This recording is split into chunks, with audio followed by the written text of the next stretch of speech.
we ready? Fight! Our fight is the benevolent one. Our fight for life, for humanity, for the safety of the planet is the one that is on the right side of history, which is not the side of the Democrats, and it's not the side of the Republicans. It's not the side of the most conservative forces that want to take over not only this country, but the world. Are we going to let them? No! Are we going to let them? No! We won't let them. No! And we will win. Yes! I am so happy to be co-chairing this rally with my doctor friend, Eugene Perrier. And he's we have a whole list of amazing speakers. Please do make sure you take pictures, take videos, tag, hashtags, do all these things we do. We didn't have all of that in 2003, but now we could actually make this a massive thing rather quickly. This is just the resurgence of an anti-war movement that is grounded in anti-imperialism. That's what we need.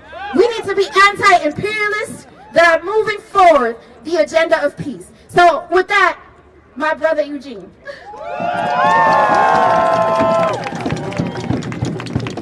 Well, thank you, Claudia. I'm honored to be here alongside you. I'm honored to be here alongside everybody who is here to say fund people's needs, not the war machine, to stand up when everyone says that you shouldn't stand up, to go against the lies, to go against the demonization, to go against the hatred. This is an event that they didn't even want to happen.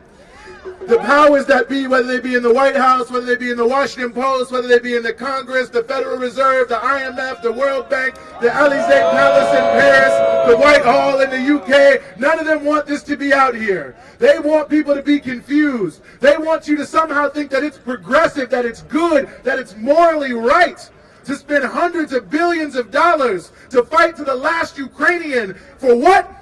Just for the ability of the United States government to control the whole globe. That's what it's all about. You just have to look at what they write in the National Security Strategy, their own words. That American leadership, they say, is crucial to shape the future of the world. They are giving themselves the right to tell every single other person what to do, and if you don't, they'll sanction you, they'll bomb you, they'll destroy their country, they'll cripple your people, they will end people's dreams and hopes of a better future and a better life. But we are here today to say no, no, no. No more war machine, no more imperialist wars, and certainly no to the proxy war going on right now in Europe.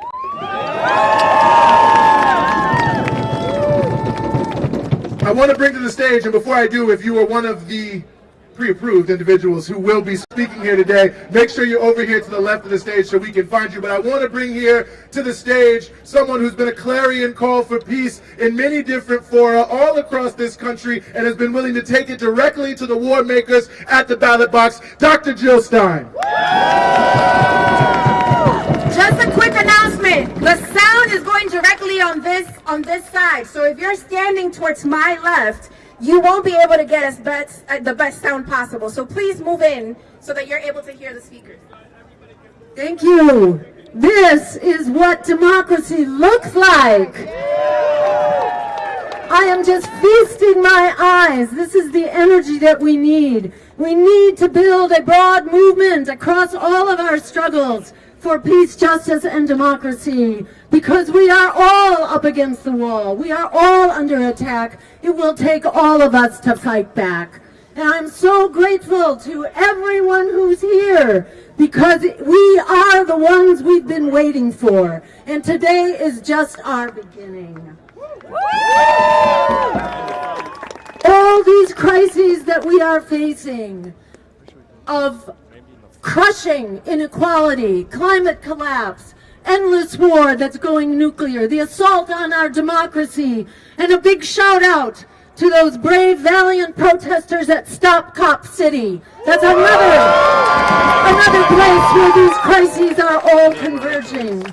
As Martin Luther King told us, these crises are all joined at the hip in what he called the triple evil of racism, militarism, and materialism. We can't fix one without fixing them all. That's why we need a big movement that joins us together because divided we are conquered, but together we are unstoppable. As Martin Luther King also said 60 years ago, U.S. militarism is the greatest purveyor of violence that the world has ever known. Its wars abroad go hand in hand with its wars at home, targeting working people, the poor, and marginalized. The war machine is impoverishing and endangering all of us. Everyone needs to know that, and it's up to us to help get the word out and educate people to overcome the 24/7 propaganda machine that has really just, numbed people's brains into where they are just sleepwalking. We need to help wake them up. That war machine is costing 2/3 of our discretionary budget when you include the war at home, like DHS and prisons and law enforcement. And we are all in the nuclear target hairs. The costs are off the charts, as you may know, $840 billion, exceeding the next 9 biggest national military spenders combined. Our 250 military interventions in just the last 30 years, 68 plus regime changes since the Second World War, and a staggering 6 million lives lost and 38 million displaced to the U.S. war on terror. And here we are complaining about Russia's war, which, yes, is a horrific war, but it pales in comparison to the war of the U.S. empire, in which this provoked war with Russia, it is just one in a long, endless line of murderous regime change wars provoked by the USA. We must bring them all to a stop. Yeah! I just want to mention one term which is very important for educating people. That is full spectrum dominance. Does that ring a bell to anybody? So say after me, full spectrum dominance. Full spectrum dominance. This is the official military policy of the United States, made public going all the way back to 1992, which basically declares that any economic or military competitor will not be allowed to rise, not even to aspire to local prominence. This is what is generating our regime change wars, in particular the war against Russia, to prevent it from becoming even a regional threat. This is also dictating our war against China. And how idiotic can you be to think that we could take on 2 superpowers at once and be driving them together? That, plus the incredible nuclear game of chicken that our misleaders are playing, that are putting us all at risk of nuclear war. Did you know that it only takes a handful of these megaton nuclear bombs now? These are not like the Hiroshima bombs of decades ago. These are 1,000 times stronger, and it only takes a handful to basically create nuclear winter that will starve billions of people. So anyone who thinks that the nuclear war happens over there, don't worry about it. You've got another thing to learn. The nuclear war happens to all of us. We need to stop it. We need to stop NATO. We need to stop the U.S. militarism and empire. It's us to do it. As Alice Walker says, the biggest way people give up power is by not knowing that we have it to start it. We have it. We're going to use it. Let's start it today. Thank you so much. Thank you so much, Joe, for reminding us that we have a responsibility to shut down all the instruments of war. We got to shut down NATO. We got to shut down AFRICOM. We got to shut down the Southern Command. We got to shut down the 800 plus military bases. We got to stop Cop City We got to fight back in our neighborhoods against police brutality, against the killing of our people. We got to fight against sanctions. Comrades, we got a lot of work. And we're going to keep on bringing up more of our friends and comrades. We have next Jorge Rocha from DSA in the International Committee. What's up, Washington? Look at all the beautiful comrades in the crowd today. As mentioned before, my name is Jorge Rocha, and I'm on the steering committee for DSA's International Committee. I'm coming down from New York. Where are my New Yorkers at? Yeah! Hell yeah. Wow. 20th anniversary of the invasion of Iraq. Surreal, isn't it? 20 years. 20 years of this country whose response to an attack at home is to destroy the rest of the world. 20 years of illegal invasions like those of Iraq and Afghanistan. 20 years of special military operations, interventions, and assassinations throughout all of Latin America, the Middle East, Africa, East Asia, pretty much the rest of the world. 20 years of imposing unilateral coercive measures against so-called enemies of democracy, which is just code for countries that oppose U.S. interests. And yes, 20 years of sowing discord in the world to where we are right now with this war. If this war continues to escalate, then I fear, as everyone else has been bringing up, that we are heading right towards nuclear confrontation. Mr. President, we are here in front of the White House today to make sure you can hear us loud and clear. End this war! Mr. President, do you think we're fools? Do you think we're dumb when you see this nonsense about a weather balloon in the sky?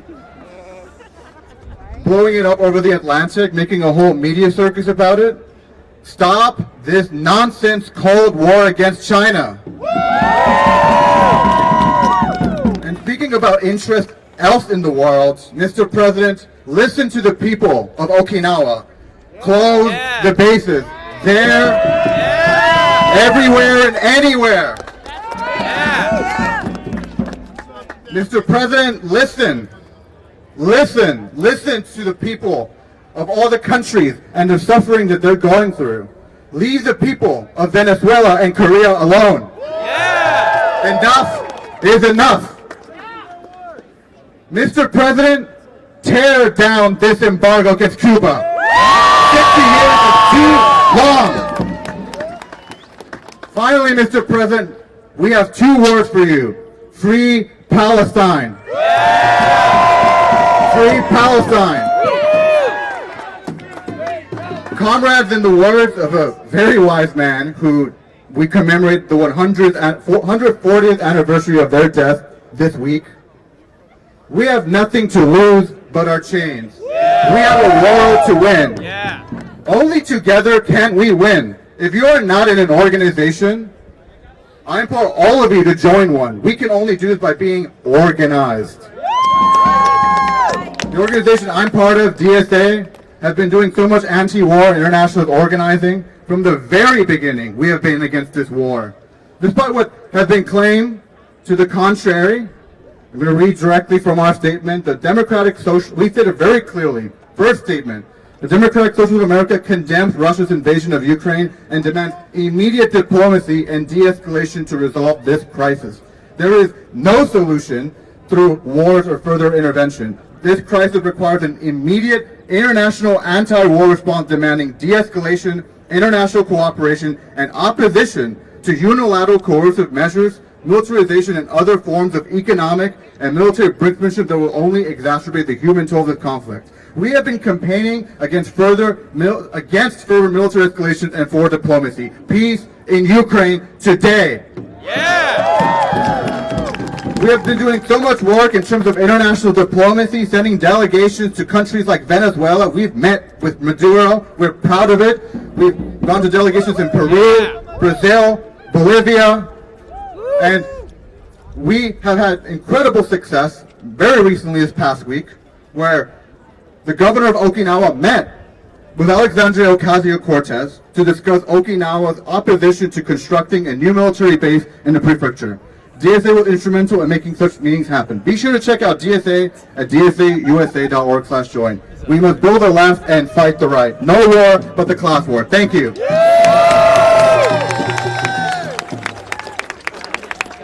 Give it up for Jorge one more time. You know, we all know that these war drives are also used as an excuse and as a cover for the attempt to brutally repress radical and revolutionary movements, transformative movements right here in this country.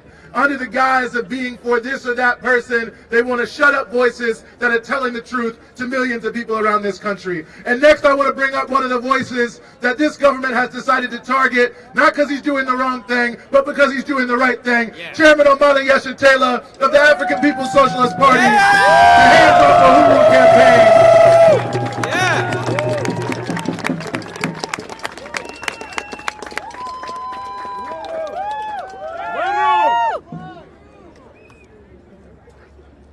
Uhuru! As it has been said, my name is Omali Eshatella. I'm chairman of the African People's Socialist Party and chairman of the Black is Back Coalition for Social Justice, Peace, and Reparations. On July 29th, at 5 o'clock in the morning, pre-dawn, an army of assault weapons toting, camouflage wearing military forces identifying themselves as the FBI attacked my home. They used flashbang grenades, armored vehicles. They threatened my life and threatened my wife. They used drones. This was in St. Louis, Missouri, in the most economically depressed sector of that city. At the same time, on the white side of St. Louis, they attacked our movement, Solidarity Movement, and they used battering rams also there, knocked down doors. They held people hostage, handcuffed at gunpoint, as they did me and my wife, whom they handcuffed and zip-tied in front of our homes.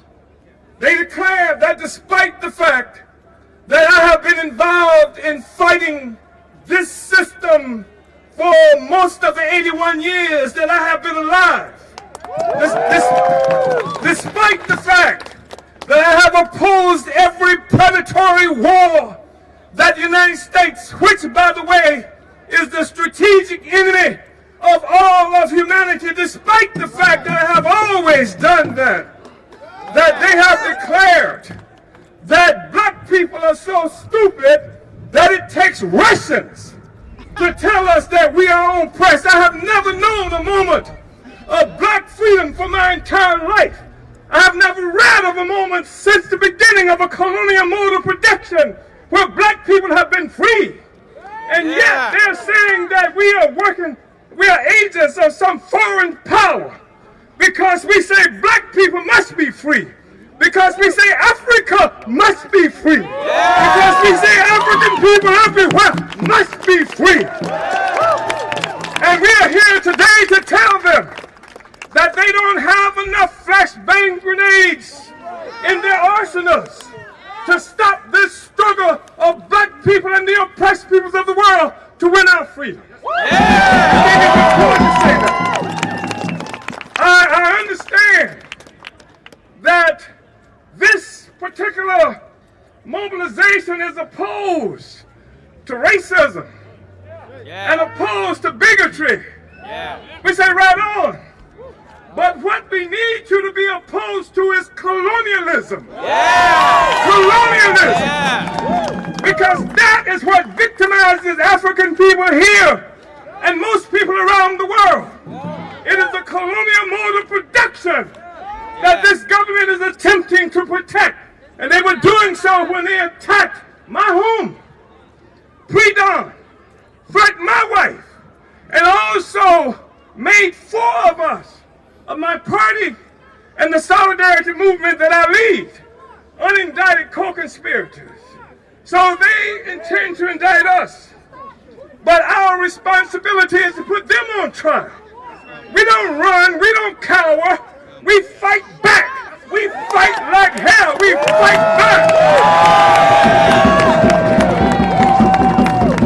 They have charged me with the very same thing that they charged W.E.B. Du Bois with in 1951. They charged people like Paul Robeson with the very same thing. And we know that the FBI cut its teeth in the war against Marcus Garvey and the Universal Negro Improvement Association. So this is where it gets its origin. This is what it's about. But we are not about yet to fold. I'm calling on you, everybody here, to stand up against colonialism. Yes! I'm calling on you in this very brief moment. Go to handsoffuhuru.org. Yeah. That's UHURU. And I'm calling on you to recognize that where we are standing now is a war crime. That America itself is a war crime. It couldn't exist without what it has done to the indigenous people here. Yes. And when I say indigenous people, I'm talking about the people who live in these concentration camps that they characterize as Indian reservations. Yeah. I'm talking about the people who live in the concentration camps that are recognized as barrios and ghettos throughout this country.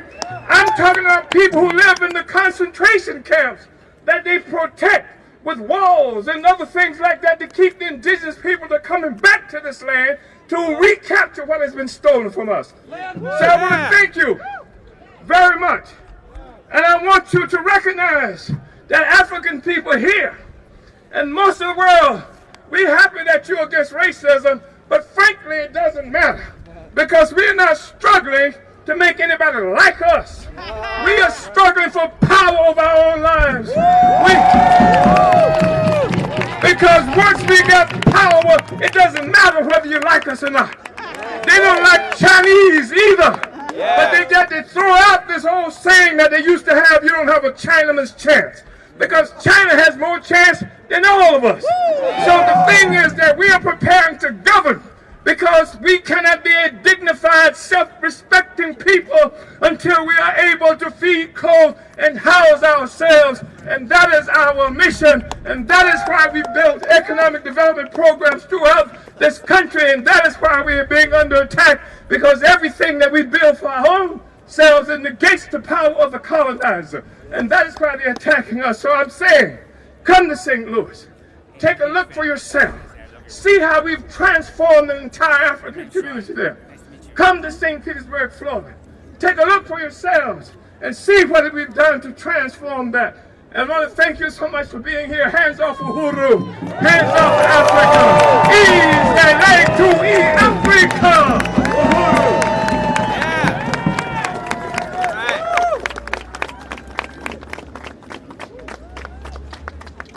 We fight back and take the power. Right? Yeah. The war machine kills by the hour. What do? We fight back and take the power. Anti-colonialism, anti-imperialism, shut down all instruments of war. Yeah. From the Philippines Yeah. to Palestine to Puerto Rico. From Iraq to Palestine, occupation is a crime. You want to do that with me? Yeah. From Iraq to Palestine, Occupation is a crime. from Iraq to Palestine, Occupation is a crime. from Iraq to Palestine. Occupation is a crime. That's right, we know who the real criminals are. All right, y'all, so our next speaker is Ria Ortiz. She is from the Filipinos for Genuine Democracy in New York City. We have a whole crew coming up.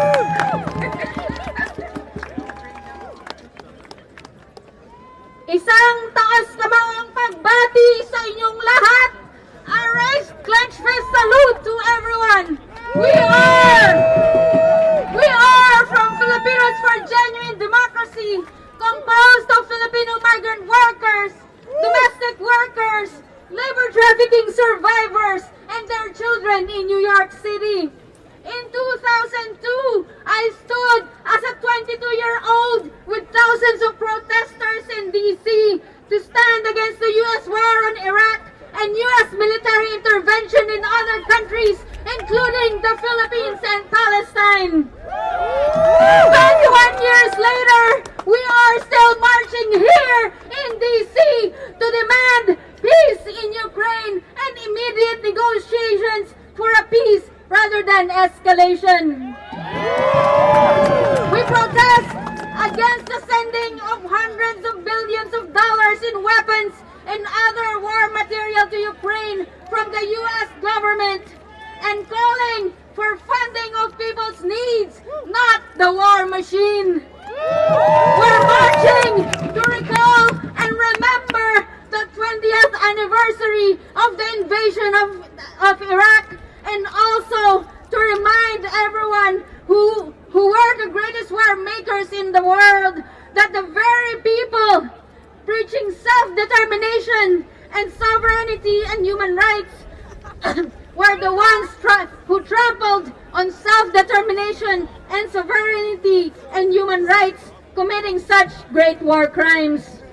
It's also important to recognize that even though the war appears as a war between Russia and Ukraine, in reality, it is a proxy war between the West and Russia. But we ask, who benefits from this? Who benefits from this? The people of this country don't stand to benefit.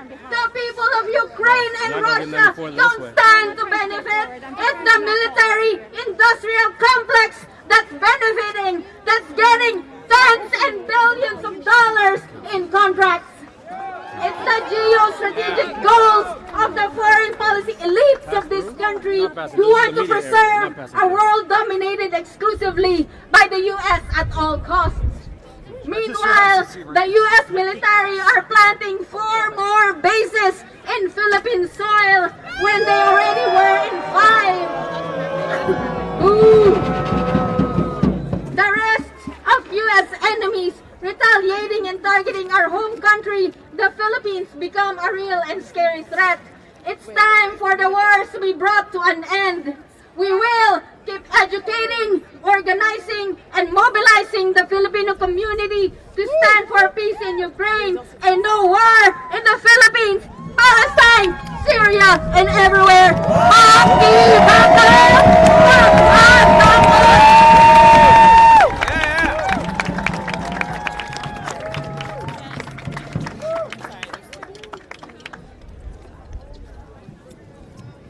Give it up for our friends one more time, coming to bring the struggle against imperialism in the Philippines.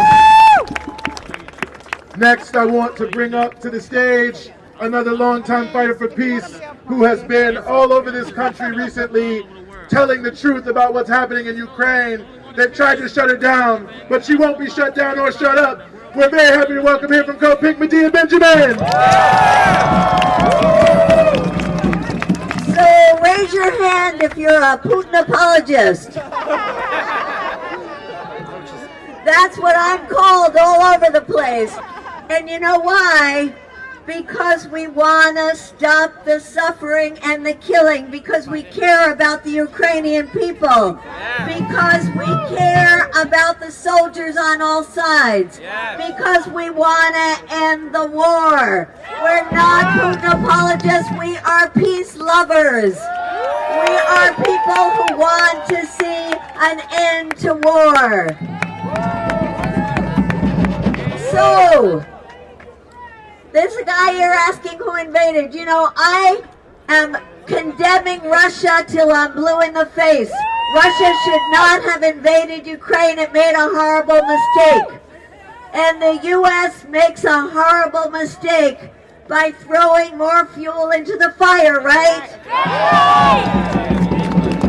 how many billions of dollars of weapons are we going to keep sending? It's been $46 billion of just weapons already. So we send all these different weapons and it's never enough because there is a stalemate, because it is not a winnable war, because this war won't be won on the battlefield, it will be solved at the negotiating table. Yeah.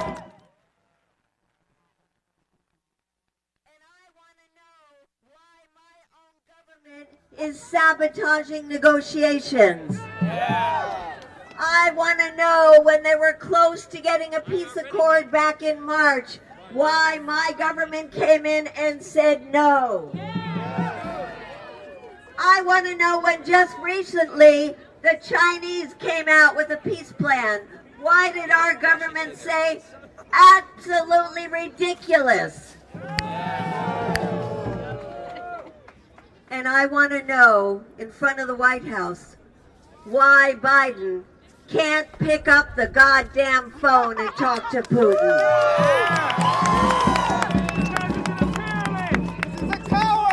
When we have a war that will only be solved at the negotiating table, I want to know why every single Democrat voted for $40 billion to keep this war going. I want to know why, when now the AP polls say that only 48% of Americans, despite all the war propaganda, only 48% of Americans say they want to send more weapons, why almost every member of Congress and President Biden sends more and more weapons. So what we want to say is that the people in Congress and the White House are not representing us. We have to be louder. Join us with Code Pink and Peace in Ukraine as we march through the halls of Congress, demanding that they represent us and call for peace talks. Do you know that right now in Congress the word negotiate is a bad word? It's ridiculous. So join us as we pressure the White House and Congress, and join us as we echo the sentiment from around the globe, especially in the global south. Just like President Lula from Brazil said when he was pushed to send weapons to Ukraine. You know what he said? We don't want to join this war, we want to end this war. So let's say it loud. No more war, peace talks now. No more war, peace talks now. No more war, peace talks now. Thank you. Thank you so much, Medea. One of the biggest weapons of the U.S. government and elite is the media, right? Corporate media is definitely that. It's where they spread their lies. And the corporate media might as well be their stenographers, right? They just sit there and take notes and regurgitate everything that the elite and the ruling class want us to think is true. There was a chant that said, "They lie, people die. They lie, People die. they lie, People die. they lie." People die. They lied about weapons of mass destruction. Remember that? They created Al-Qaeda, they funded it, and then they were talking about persecuting Osama bin Laden.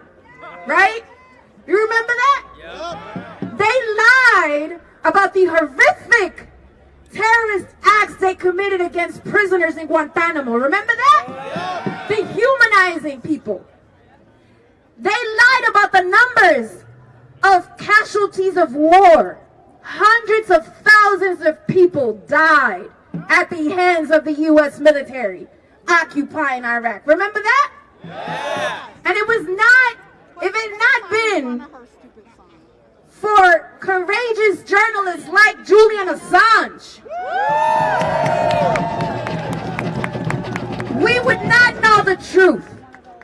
But what the U.S. does with people who tell the truth is that they persecute them, they jail them, and if they can, they kill them.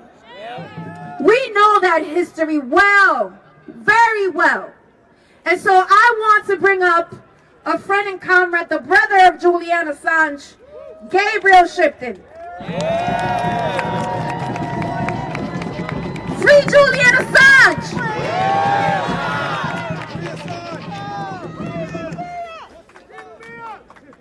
Hi everyone. I'm here with you today because Julian can't be.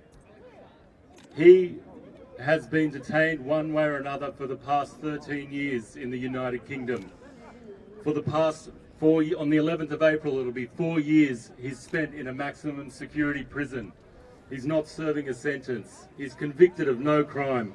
He is solely there at the request of the US Department of Justice.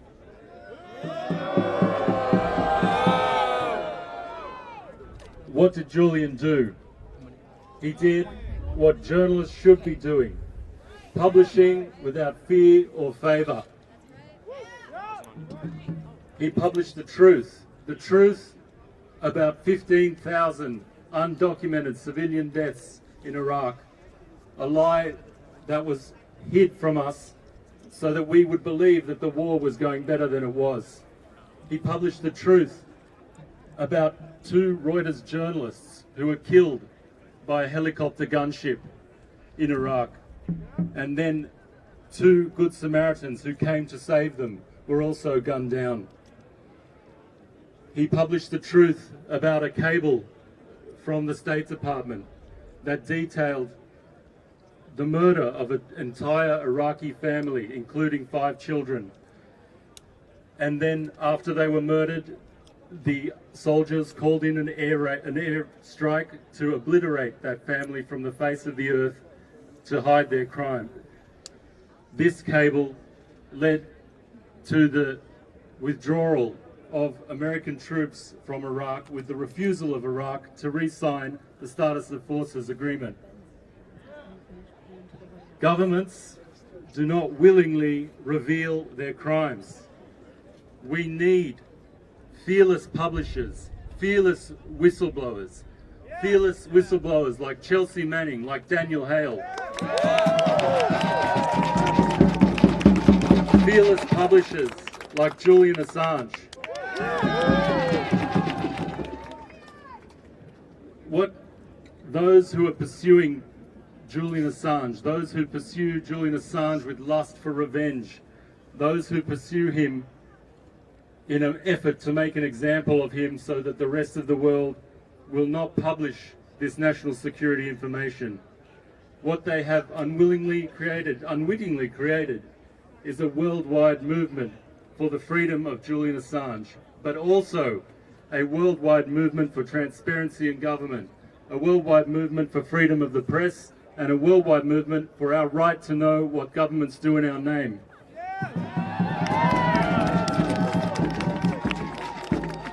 I'm going to leave you with some words from Julian. If war can be started by lies, then peace can be started by truth. Free Assange.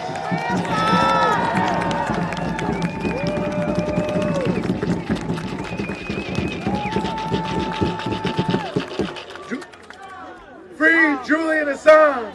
Free Julian Assange! Free Julian Assange! Free Julian Assange! Now! Free Julian Assange! Now! Free Julian Assange! Now! Free Julian Assange! Now! We want to thank Gabriel Shipton, who's traveling all over this country.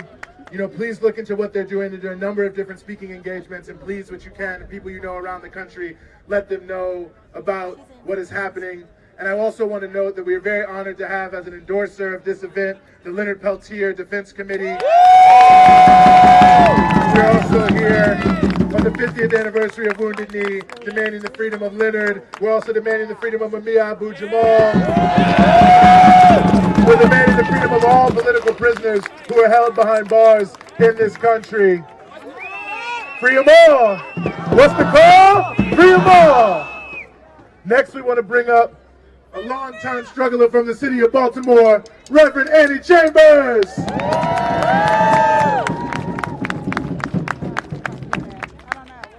We're here talking about peace. But do you know where you live at? You live in the United States of America. The United States of America. And there has never been peace. Not since they come here. They came as thieves and robbers and stole and killed, and that's what's happening now. As a woman who's been in the struggle for over 60 years, I'm 81 years old, and I want to tell y'all that I've been in the struggle since I was 14 and fighting for peace and justice. How can we talk about peace and we have our very own people starving in the street, cutting off the food stamps, cutting off of social aid, homelessness, and these are the very people they want to go out and fight for them. We're in the greedy ass America. That's where we are. And only a handful of people control this country. But we have the power to take it back. As a Black Panther, because I never say I'm a former, as a Black Panther, I tell you, we know how to take it back. And we're going to take it back. We will not allow our children to die. Nobody's going to war to fight for the greedy, because only the needy suffer when we fight for the greedy. And we're going to stand up and fight back. That is my message. Stand up, children, and fight back. As long as there's breath in my body. When they ask me when you're going to retire, I say when you can't talk to me no more. When I'm laying down. Okay? Because as long as I got breath, if I can't do nothing but scratch you, I'm going to do that. That's what we got to do. We got to stand up. I tell all the seniors, we support you. I love the young people in America. I don't care what color you are. Because until we all come together, they're going to continue to do the nasty, brutal things they have done. They play racism. They play sexism. They play all the dirty little games on us. But we're going to stand together and be as one. We want justice in America. No more homeless. No more. Okay? We're going to stand up and say, we demand that we get people like Sleepy Joe out the White House.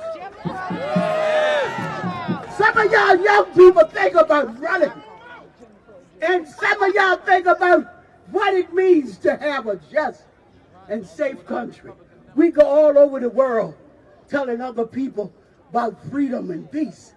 And we in the worst place in the world. We suffer. We get killed, beat, stumped, and all in America. Okay? We're in the revolution. We're in the revolution. The revolution has already started. The revolution is here. The revolution is here. We already started. We call it right there. Let you know, this is a revolution, Joe. We're in a revolution. And we're fighting against injustice. And we're talking about peace all over the world. But let's start right here in the belly of the beast. America! Peace, brothers and sisters. I love you. Continue the struggle. It's Minister Malcolm. I'm a product of Minister Malcolm X. God thank Charlie. And I want you to know, we for nothing but peace and justice.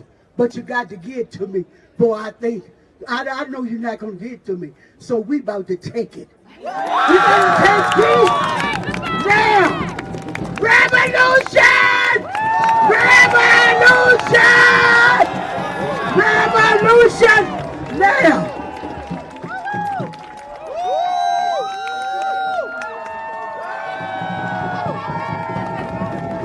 Give it up for Reverend Chambers.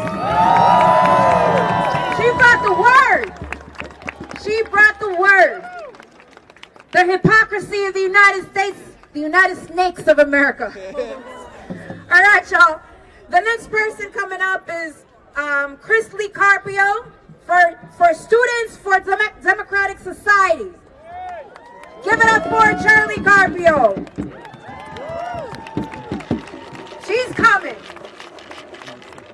They say get back. We say fight back. They say get back. We say fight back. Money for school and education. Not for war and occupation. Money for jobs and education. Not for war and occupation. Thank you, everyone. I'm here as Chris Carpio from Students for Democratic Society. I hope you know who they are. We are the group that students founded in the 70s, the 60s to say no to the unjust U.S. invasion of Vietnam when students were getting beat in the streets, beat at the White House in the hundreds of thousands, to say no to unjust war. We refounded in 2006 in the face of the invasion of Afghanistan and Iraq. We are still here. We are now new Students for Democratic Society, and we've been standing against this new beating of the war, of the drums of war against Russia and the U.S. interventions in Ukraine since last year. We've been having hands-off Russia protests, no to NATO protests since last year. We've been confronting police at all those events, and we still want to make sure that the U.S. government knows as long as they continue these wars, students will still be out in the streets. It doesn't matter how many of us that they beat. It doesn't matter how many of us that they shove. We are still going to make our voices heard and bring it to campus. And they've been bringing this disgusting propaganda to our campuses as well and polluting our campuses with it. They've been starting or trying to start CIA programs to recruit Arab and Chinese students at the University of Illinois Chicago to do their dirty work for them. Shame, that's right. You know why that program is gone? Because students protested it for 2 years. And it shows that this works. Us showing our democracy by standing out in the movement, it is what works. That's right. So we think that instead of funding these bogus wars, what the U.S. government should be doing is understanding that we need to actually be fighting for our education and saving it. I'm here with Tampa Bay Students for a Democratic Society. We've been having protests against Governor Ron DeSantis' evil war of multicultural programs, Black history in schools, our attempt to increase Black enrollment in schools. And 2 Mondays ago, myself and my fellow students were beat and shoved and charged and arrested by the police, the campus, University of South Florida PD, despite having just a protest where we were just chanting to increase Black enrollment, calling for a university president to meet with us and meet this demand.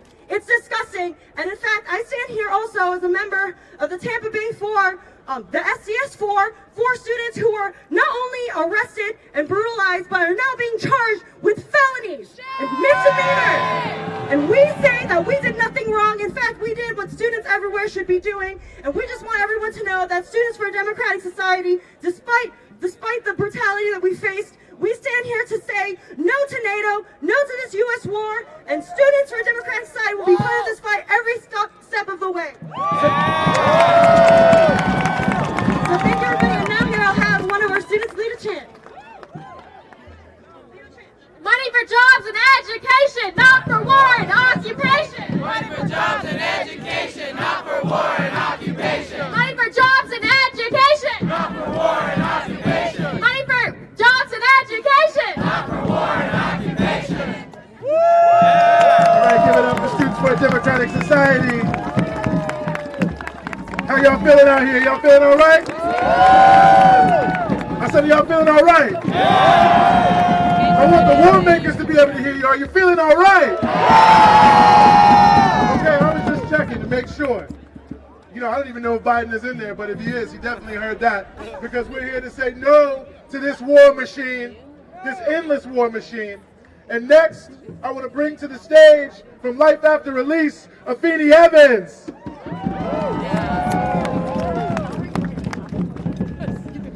When I say hands up, you say fight back. Hands up! Fight back! Hands up! Fight back! Hands up! Fight back! Hands up! Fight back! Woo! Good afternoon, y'all. My name is Afeni. I'm a community organizer with Life After Release, and I'm also an anti-war army veteran. Yeah! We are here to demand peace in Ukraine and to the end and an end to the toxic militarism that is destroying people's lives and our planet. America is a country where 1 in 5 children under the age of 5 are insecure, and they are cutting food stamps because we can't afford it. Yet, on March 9th, 2023, the Biden administration proposed a fiscal year 2024 budget that asked Congress to give the military-industrial complex $842 billion. They sell us a false dream that they are protecting women in other countries, while the bodily autonomy of women in this country is being stripped from us.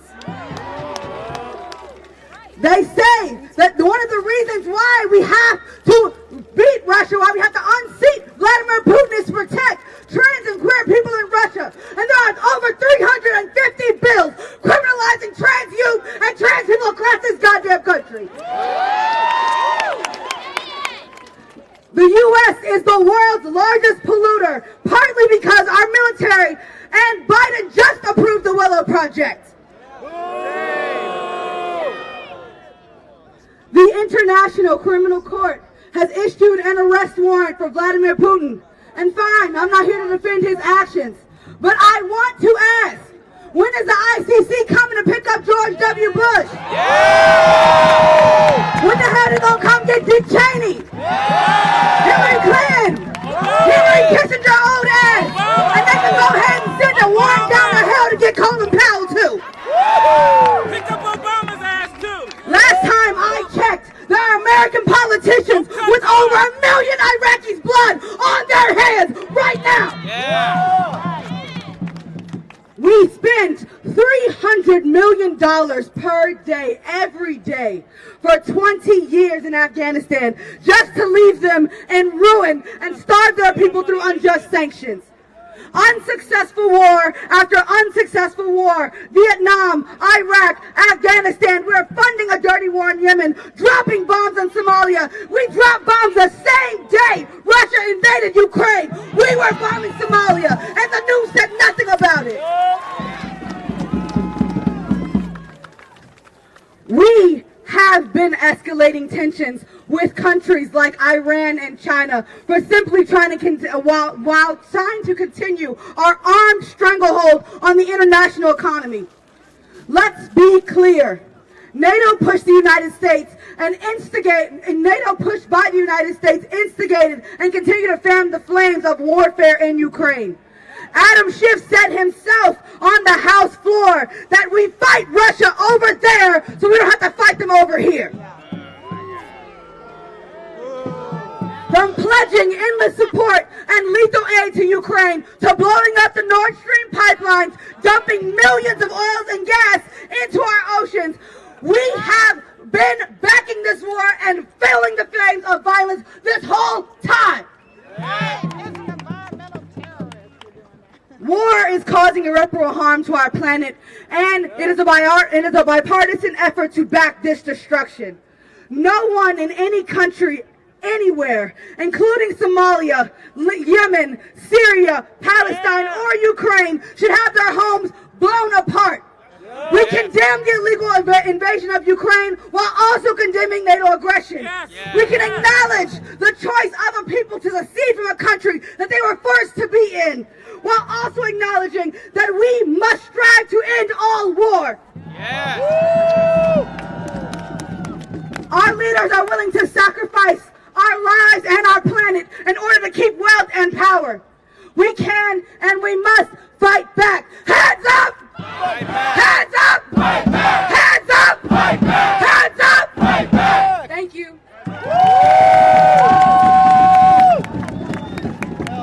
Thank you so much, Afeni. incarcerated. Boo! A lot of these crimes are connected to poverty. Poverty is the crime. The war on the poor is a crime. So thank you so much, Afeni. Thank you so much for bringing that message. So up next we got Margaret Kimberly. Give it up. We always like our journalists doing the right thing for the right cause. Welcome, Margaret, from Black Agenda Report. Hey there. Power to the people. Power to the people. Power to the people. Power to the people. And stop Cop City. Stop Cop City. I'm very honored to have been asked to speak for the United National Anti-War Coalition. Give it up for UNAC. You know, I have deja vu. 20 years ago, at this time in March, I, and I'm sure many of you, we marched to try to stop the invasion of Iraq, a war crime. Now, yesterday, the International Criminal Court issued an arrest warrant for Vladimir Putin, saying he's a war criminal. But Bush and Cheney walk free. So do Clinton and Obama and Trump and Biden, who've all gotten a pass after they killed people in Iraq, Afghanistan, Serbia, Libya, Somalia, Yemen, and Haiti, where I know there's so many countries, right? But we want to end that. And the theft of money, $100 billion for Ukraine to wage this proxy war. And we don't want a war against China either. So you gotta watch some of these folks who claim to be against the war in Ukraine. They want to go to China and get us in another fight against a nuclear-powered nation. But that's going to be true as long as we have imperialism. There's going to be one long forever war as long as this is an imperialist country. That's why we have an $800 billion defense budget. But we don't have health care and housing as human rights. The two are antithetical. You cannot have human rights respected when you have a country that is one gigantic war machine. And I just want to say also, we have to think about the other wars, AFRICOM, SOUTHCOM, INDOPACOM, as the U.S. tries to control the entire world. But we will liberate ourselves from war when we liberate ourselves from the oligarchy. Thank you so much. Power to the people. Power to the people. And stop Cop City. Stop Cop City. Thank you.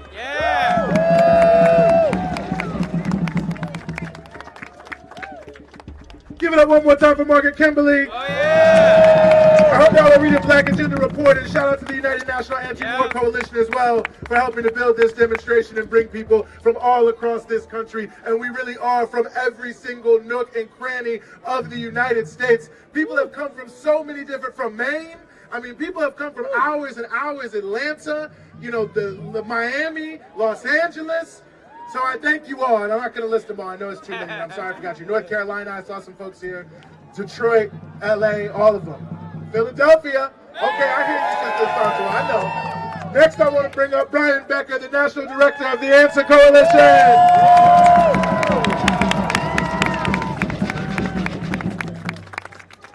Sisters and brothers, I want to talk a little bit about what's going to happen the rest of today, because what we're doing today, I believe, will be remembered as something that's quite historic, something very profound, a commitment, a determination on our part to build a new anti-war movement at a moment when the forces within the military-industrial complex and the leadership of both the Republican and the Democratic Party have, without debate, adopted as a consensus position that the U.S. should be prepared and prioritize major power conflict.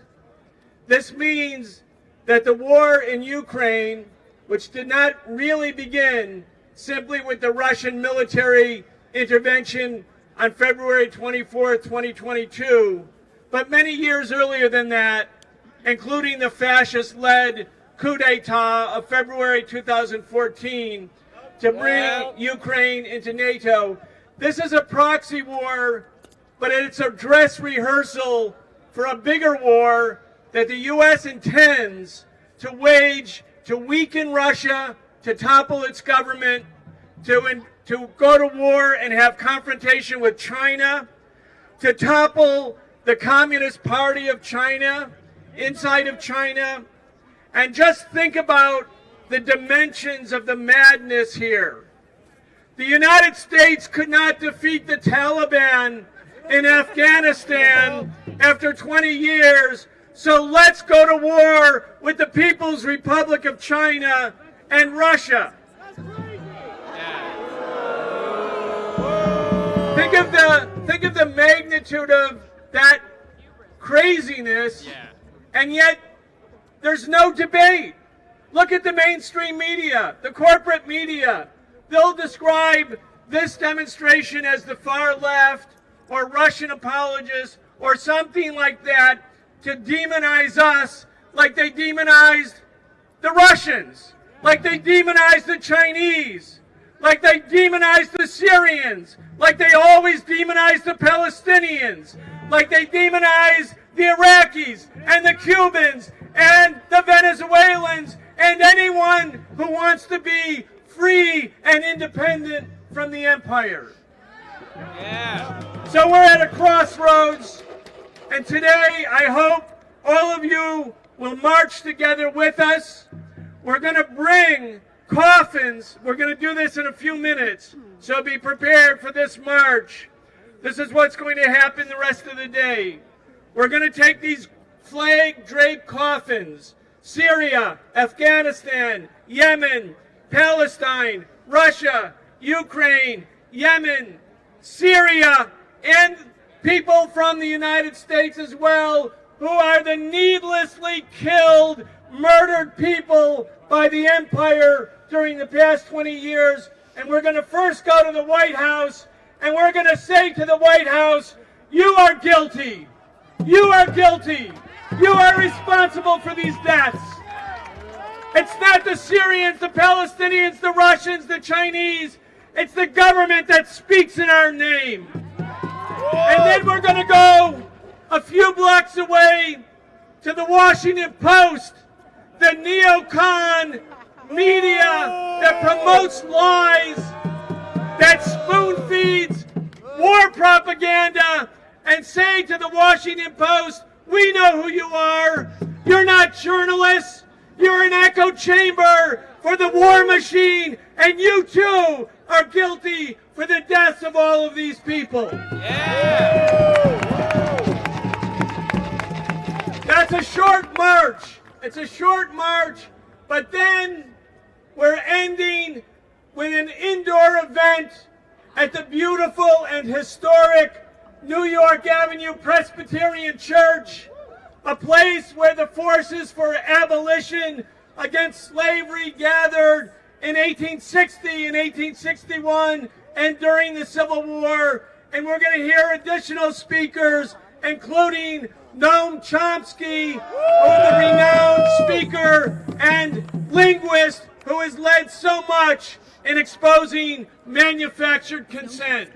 So sisters and brothers, we're going to have a couple more wrap-up speakers here.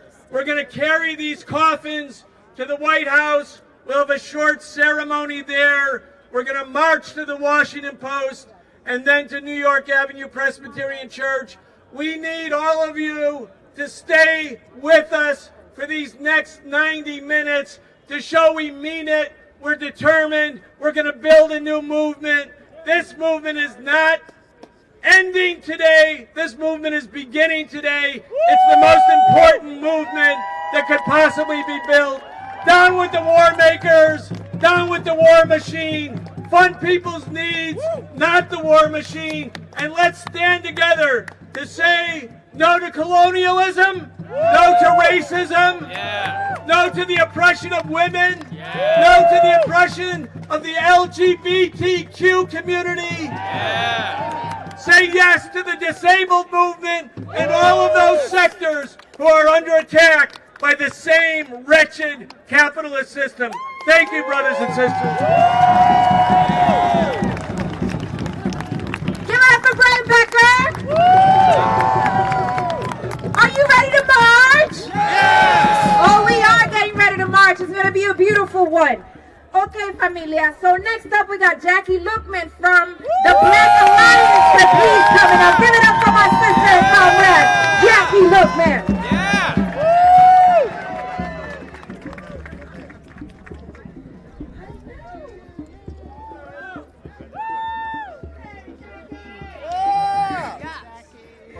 This ain't a church service, but it needs to be a revival. I'm not going to pray, ain't going to be no scriptures, but this is what I need y'all to do. I need you to turn to the person on your left and say like you mean it, I will fight for you. I will fight for you. Now I need you to turn to the person on your right and say like you mean it, I will fight for you. I will fight for you. And then if you can do it, I need you to turn around, brothers and sisters, and say to the person standing behind you, I will fight for you.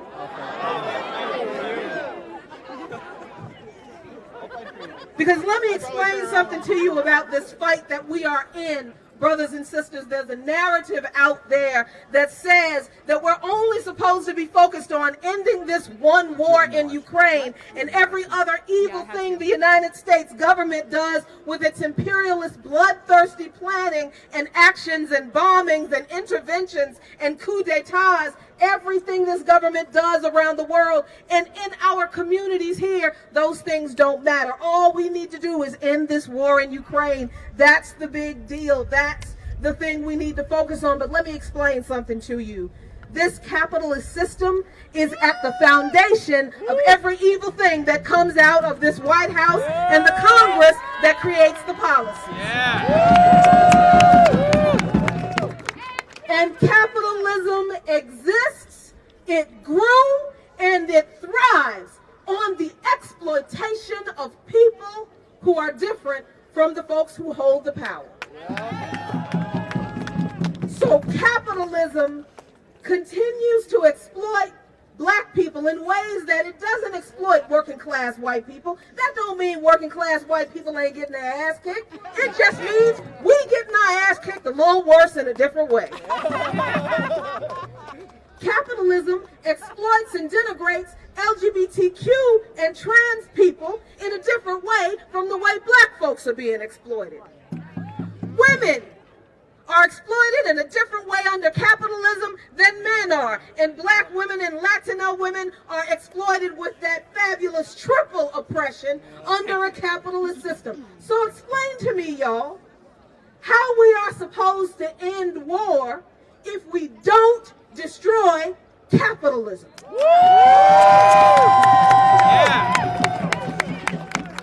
How do we end wars that are fought in the name of capitalist profit? Warmongers, weapons manufacturers making trillions off of the broken bones and bodies of black, brown, indigenous people around the world, working class and poor peasant people around the world. They don't do it because they legitimately hate these people. They don't do it because these people are a threat to our freedoms. They do it for capitalist profit. And they do that around the world for the same reason that a high percentage of black folks are still poor in this country, that working class and poor folks in Appalachia are poor, that black trans women suffer the highest rate of homelessness and unemployment in this country. Those are all the reasons that capitalism stays in place, because our exploitation, our different and unique oppression and exploitation all feeds and props up the same capitalist machine that exports war around the world. So reject anybody who comes to you and tells you that all we need to do is focus on ending this one war in Ukraine. Yes, this war in Ukraine must end, but let's not forget the 15,000 ethnic Russians who were slaughtered for 8 years by the neo-Nazi infused Ukrainian army. Let's not forget those people.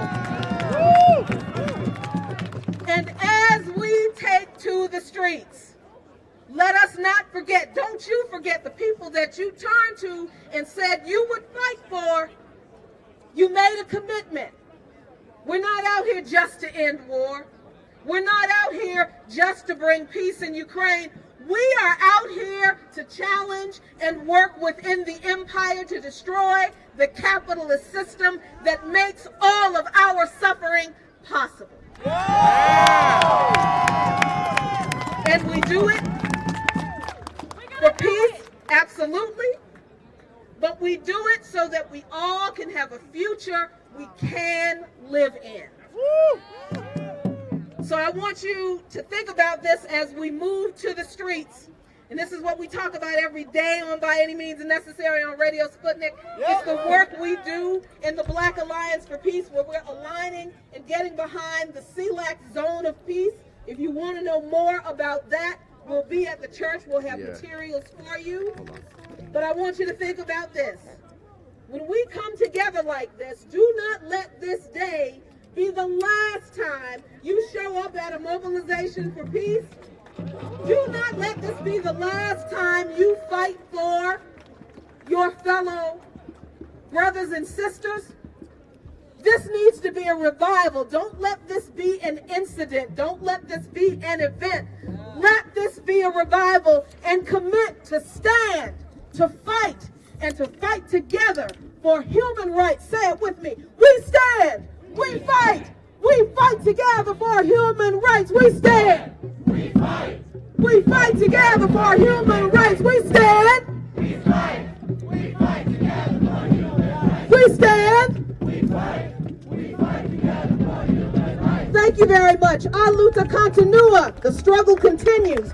But I promise you, if you keep struggling, brothers and sisters, Victoria, certa, victory is certain. Peace.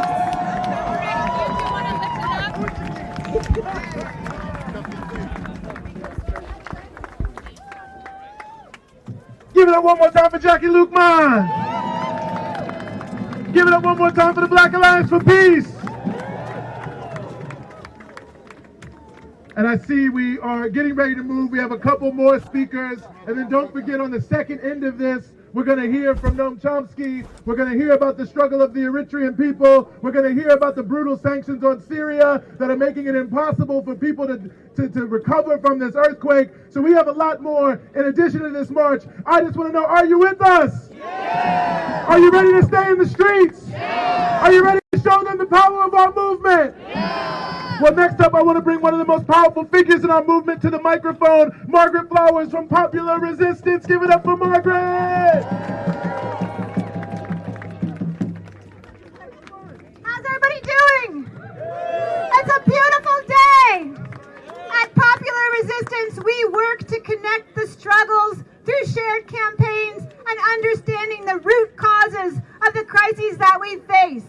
We know that war, in all of its forms, whether it's drone assassinations, military invasions, illegal economic blockades, these types of things, all of them are done to protect the interests of the wealthy. The COVID-19 pandemic gave us a glimpse of what could be. It showed us the deep racism, the deep inequities in our society, but it also gave us a glimpse of what it could mean when people get checks, when people have their mortgages, payments stalled, evictions, moratorium on evictions, student loans frozen. These are the things that we could have and that we should have. The war on Ukraine and the recent bank failures showed us that when it comes to the interests of the rich, there's always enough money. But we know there's enough money in the United States to meet the needs of the people, to protect the planet. And we also know that we have to fight for it. We must fight for it by shutting things down, through boycotts, BDS, Free Palestine.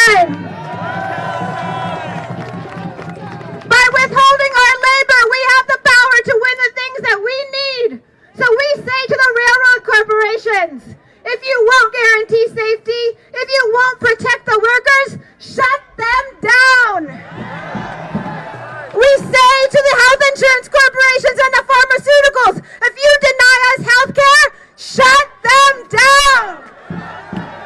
We say to the fossil fuels, if you come into our communities to extract gas, we're going to shut you down. And if you try a military police base in our forest, we're going to shut you down. If our state legislatures pass laws denying the rights of trans people, we are going to shut them down. And like our comrades in the United Kingdom targeting Elbit, Palestine Action to the weapon makers, we say, shut them down. This is our fight. We're in this together. We can win.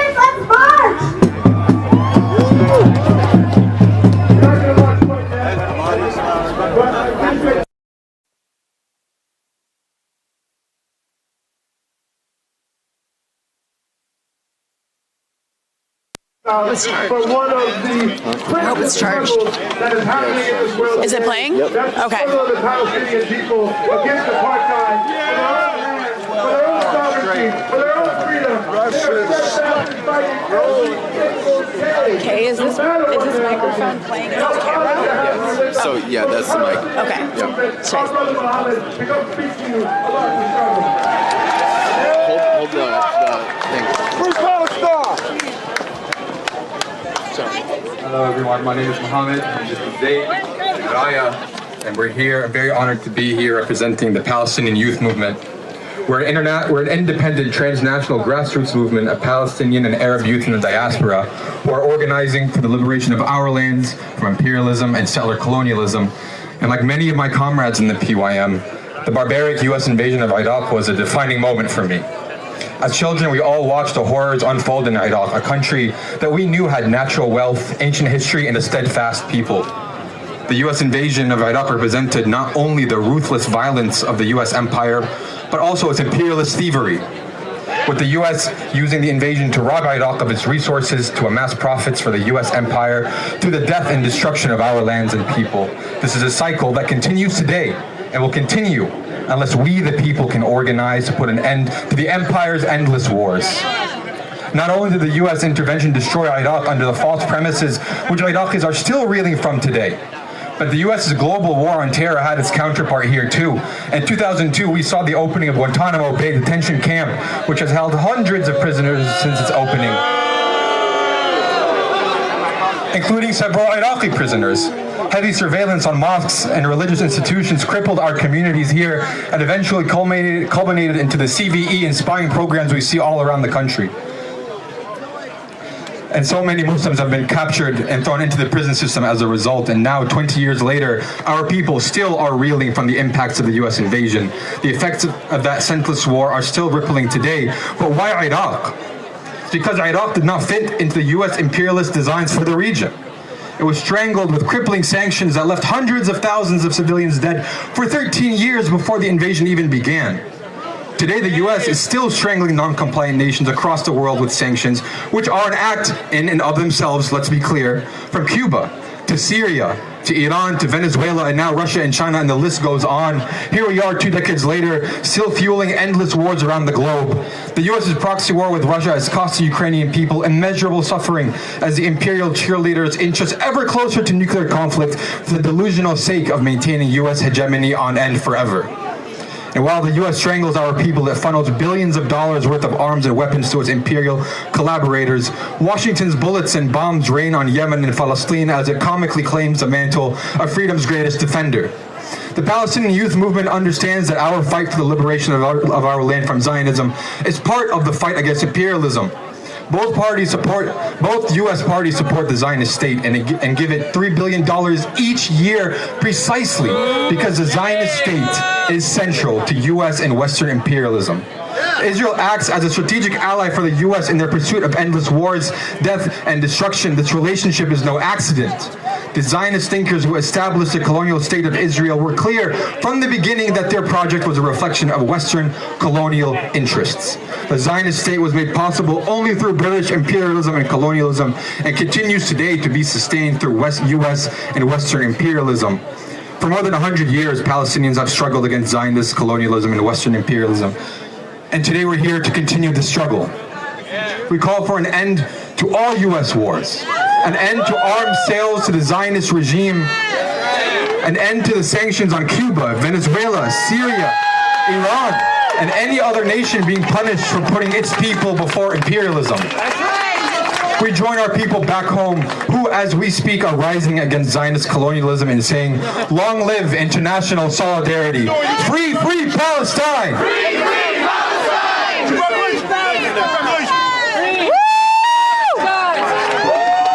free Palestine! Free, free Palestine! Long live Palestine!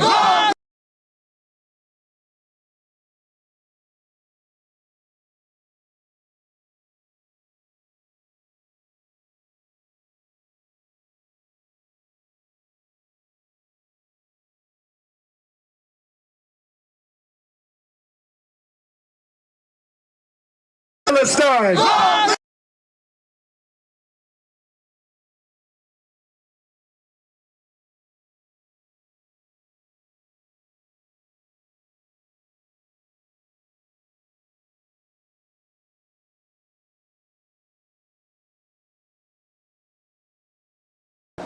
It's okay, just come right here. I'm gonna walk with you. So this microphone is now That's the main is now feeding into here? Yeah. Okay. So what should I do if we shop it? Yeah. Can you check in reception with me on the 5 I think we're good, yeah. Okay.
to the coffins.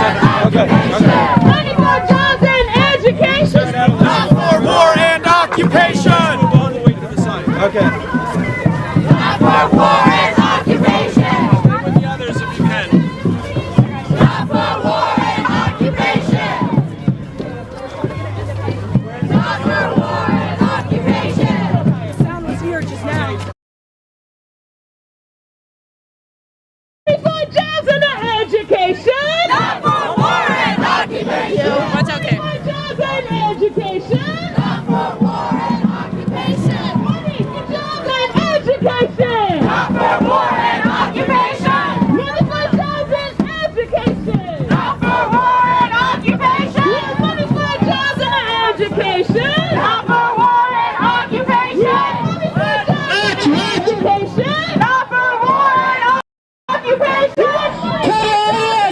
education. Not for war and occupation. Not for war and occupation. Not for war and occupation. Money for jobs and education. Not for war and occupation. Money for jobs and education. Not for war and occupation. Money for jobs and education. Not for war and occupation. Money for jobs and education. Not for war and occupation. The people united will never be defeated. The people united will never be defeated. Say the people United will never be defeated. The people United will never be defeated. The people united will never be defeated. The people united Will never be defeated. United will never be defeated. United will never be defeated. The people.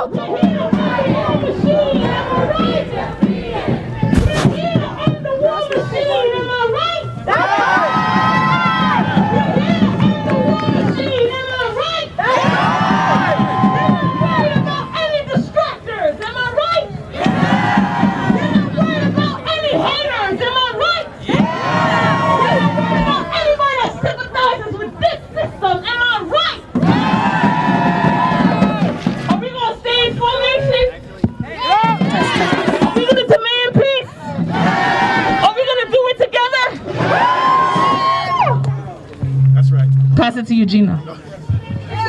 Okay, give it up for Kirby real quick. And stick with us because we're going to hear from Kirby at the next site, so you know you want to hear that. We want to have come to the stage as we bring solemnly these coffins that represent so many of the dead. Ellen Barsfield from Veterans for Peace.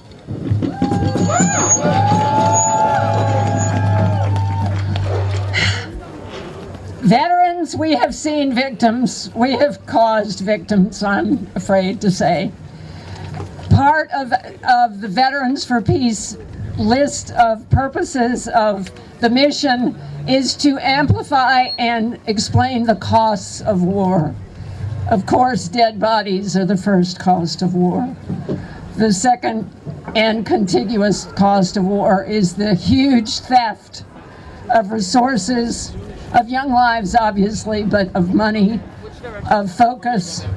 People are hungry and suffering in this country because more than 50% of our discretionary budget every year is thrown at the Pentagon for weapons that don't work, for idiotic wars that make us less safe. I am not proud to have been part of the machine that created dead people, occupied people, oppressed people around the world and here in the U.S. We have to destroy the U.S. military system. We must take it down.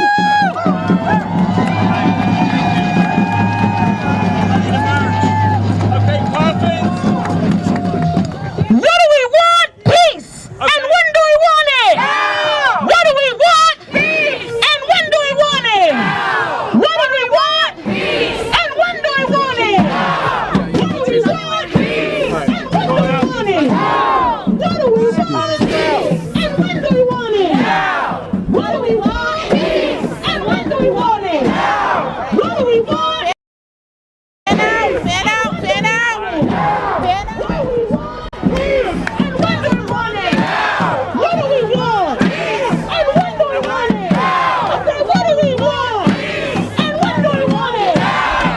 on this one?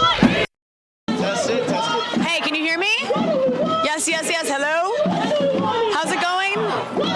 Is it good? Tell me when. Let me know when it's good. No?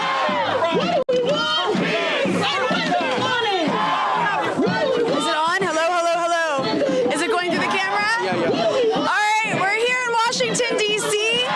with an anti-war march professing their opposition to the ongoing war and escalation with Ukraine, the Cold Wars with Russia and China, opposing sanctions. And we're on the march. It started out at Lafayette Park, outside the White House. And check it out.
Okay. So they gotta go. Yeah. Claudia de la Cruz of the People's Forum. Rania from BT News. Oh my God. We're on live right now. Tell us, what are you doing here today? We are here to make a statement that the anti-war movement is just getting started. We are revitalizing the anti-war, anti-imperialist movement in this country. We are fed up with the U.S. investment in death. We need to divest from death. We need to divest from NATO, from AFRICOM, from the Southern Command, and every instrument of death, like sanctions. It's time to lift the sanctions on Venezuela. It's time to end the blockade on Cuba.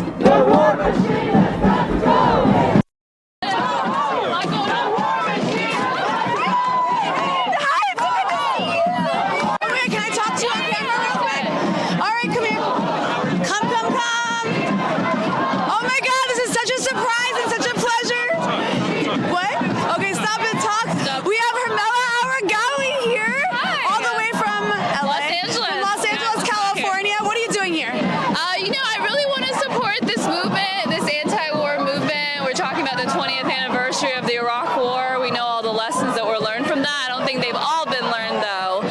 You know, I was just recently talking to Eugene about how the anti-war movement may have made a difference in that we don't see as many American soldiers being sent away, but there are still so many proxy wars and economic wars that I think people are less educated about. And so that sounds like to me the next chapter of awareness and really getting people to understand how this war is, how wars are now being fought through narrative, which we talk about a lot. You know, people are always so quick to jump on some sort of a cause, thinking that they know what's going on in Ukraine, thinking that they know what's going on in Ethiopia or anywhere else in the world. And so I'm really for anything that's anti-war and talking about funding the people's needs here. And real quick, I mean, in the Horn of Africa, which you've been active around yourself, what's going on in the Horn of Africa? I mean, this is all connected, right? It's not just Ukraine. It's also Ethiopia. It's also Eritrea. Absolutely. Like, I really want a lot of the people here who've been doing this work for a long time to try to center Africa in their work as much as possible, because I feel like it is the part of the world where a lot of people just kind of assume things have always been this way. They've always been underdeveloped. There's always been wars.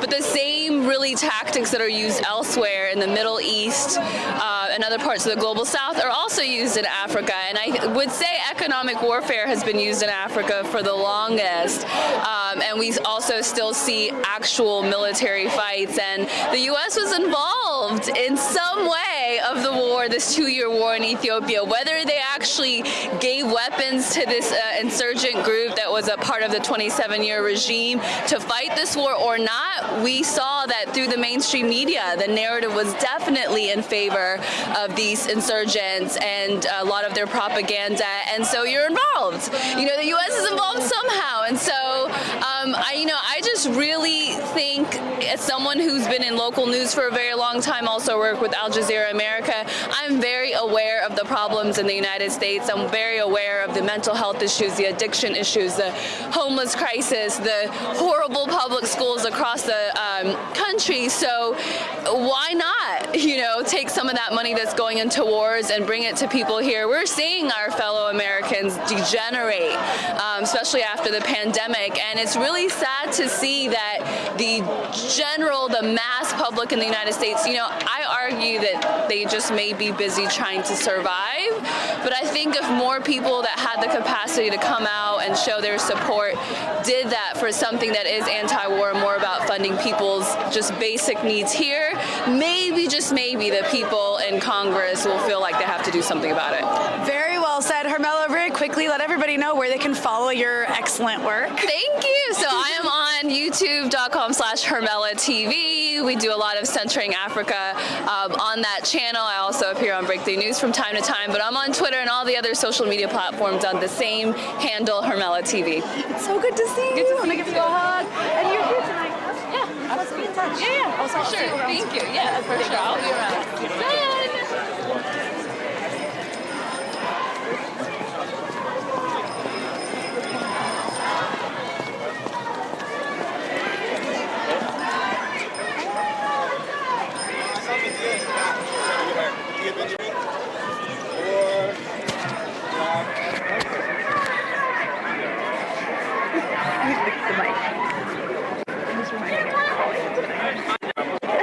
Power now.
So we're hitting 14th Street, walking through the Capitol as this anti-war protest makes its way. Where are we going?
coming to you from K Street, the street of lobbyists, with a lot of Washington Post. So everybody just stopped at the Washington Post to basically protest their very one-sided coverage of not just the war in Ukraine, but the way they cover Africa, the way they cover the Middle East, the way they completely ignore sanctions. Eugene Puryear gave a pretty cool speech. And out.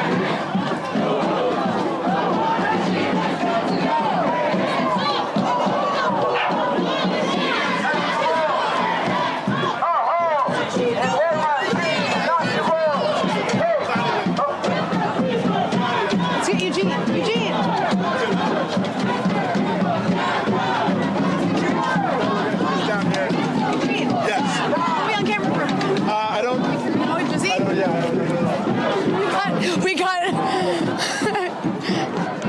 Eugene Puryear too busy. Hello, how are you? How are you? Good. Tell me your name, who you're with. I'm Erica Keynes. I'm with the Black Alliance for Peace. And what brought you all out here today? Well, we're out here to end the U.S., EU, NATO axis of domination. We understand that Ukraine is not the only situation going on. We're calling for the end of AFRICOM. We're calling for the end of SouthCom. We're also calling for the end of Cop City in Atlanta. And how do you connect what's happening abroad to what's happening here? Well, the Black Alliance for Peace understands that imperialism is both domestic and global. So, like we said, we're here to stop Cop City just as much as we are here to stop NATO, because we understand that there's two sides to the same coin. And how can people get involved? Well, they can go to blackallianceforpeace.com and they can sign up for our newsletter, or they can also sign up to join. Excellent. Thank you so much. Thank you. A huge fan. Thank you. Pan out. We have so many people here today. It's such a diverse crowd. Definitely exciting to have an anti-war rally with people from so many different organizations, people of all colors, people representing the working class.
What brought you out here today? Excuse me. Fighter for the people, right? And for the healthcare industry, right? I've been in the shelter for a few years. I have epilepsy issues, and I've lost my teeth. I've been ran over by a car. Yeah, and they want like $12K for my teeth, and yeah, I was in the system I was institutionalized for almost 6 to 7 years. So, yeah, I think it's really important to fight for the people. So you're dealing with a lot on a personal level, but you're still giving your time to coming to an anti-war rally. Do you see a connection between wars abroad? I think being aware is important, and yes, it's important to be to fight for the wars abroad. Yes. All right. Well, thank you so much for talking to us. I really appreciate it. Yeah. And thank you for coming out today. Yeah.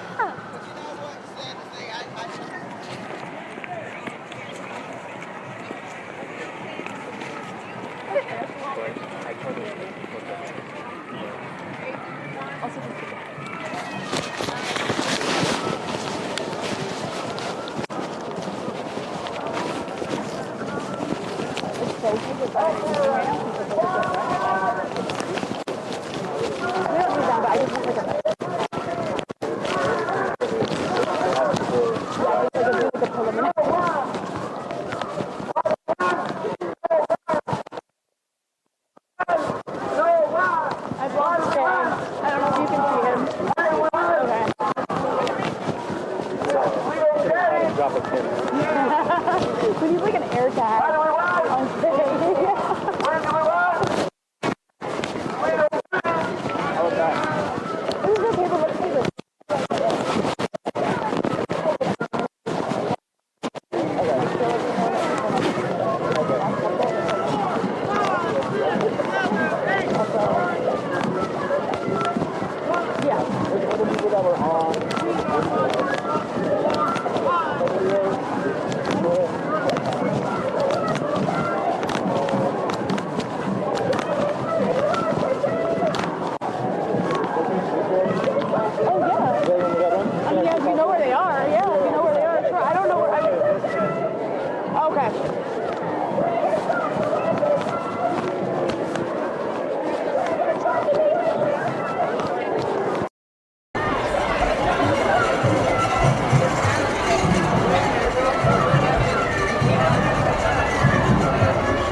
I grew up here in DC. I was here 20 years ago, and I'm here again. You know, when I was 13, 14, we walked out of school to be here. You know, it's beautiful to see people here. It's angering as well that we're still here, but we'll keep coming out. It's a beautiful thing to see all these organizations coming together and trying to come to this realization that we need this unity. We need to build, you know, some unity behind the movement. Global movement, keep that global perspective going. We're here in the belly of the beast. This is my hometown, and I can tell you, you know, we need to wake up, and this is we're trying to tell the people, trying to tell the world, you know, that we're with you. You know, all the oppressed people around the world.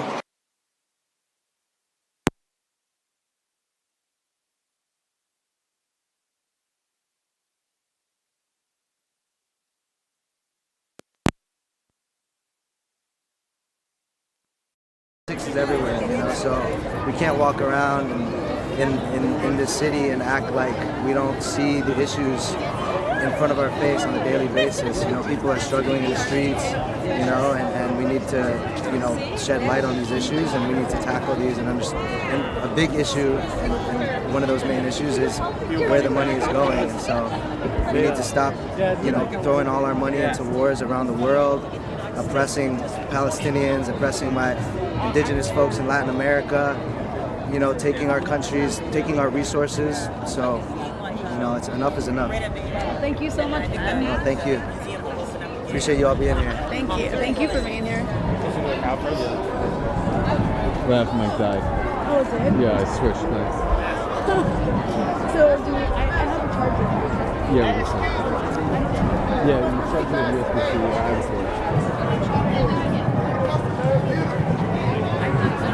I have the cable. Yeah.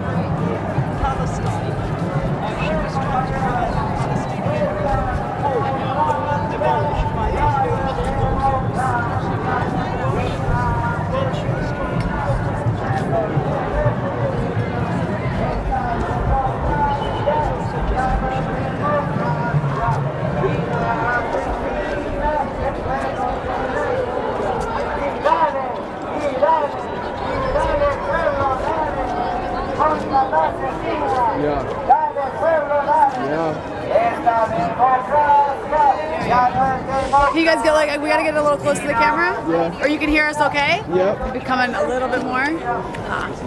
Yeah, come. Over here. Hello, ladies. Hi. Thank you so much for talking to us. Can you tell us what your names are? I'm Delaney. Oh, my name's Jayla.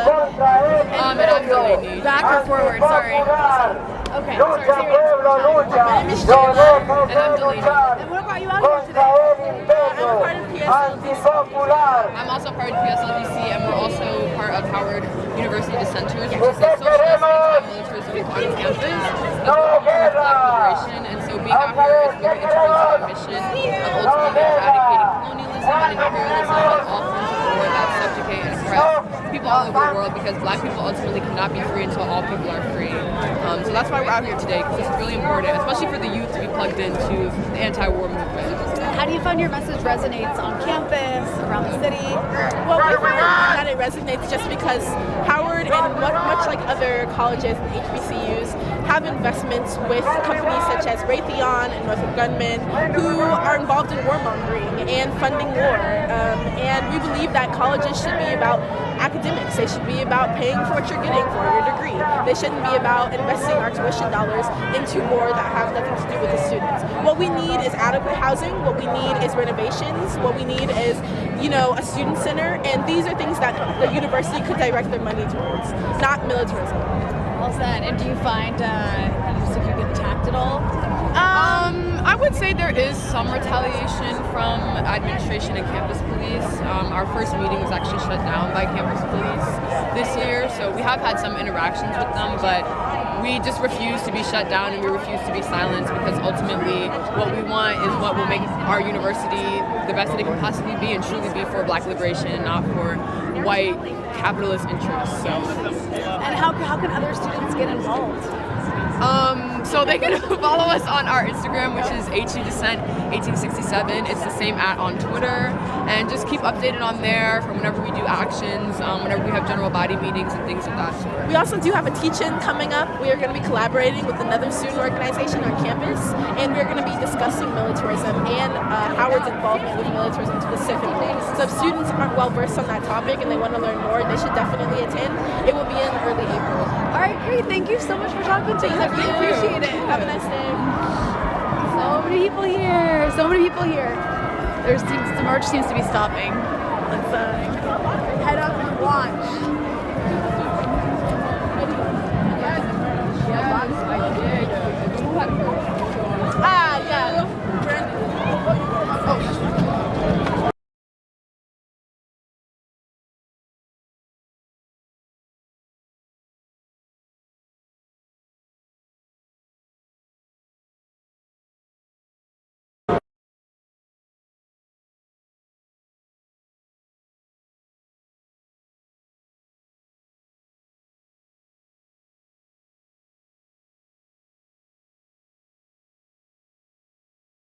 Certification.